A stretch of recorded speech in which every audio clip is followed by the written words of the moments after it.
Mabilisang balitaan, komprehensibo at totoo sa loob ng 1 minuto.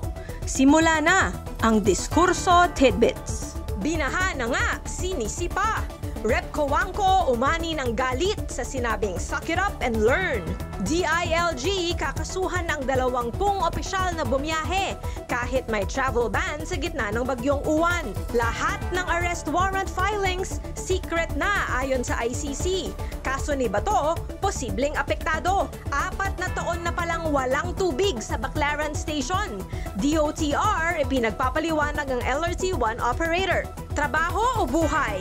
BPO workers sa pilitan na namang pinapasok sa gitna ng bagyong Uwan. Dole, nanahimik lang nga ba?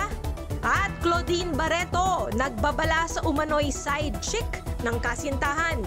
Balitang mabilis, komprehensibo at totoo. Yan ang Diskurso Tidbits.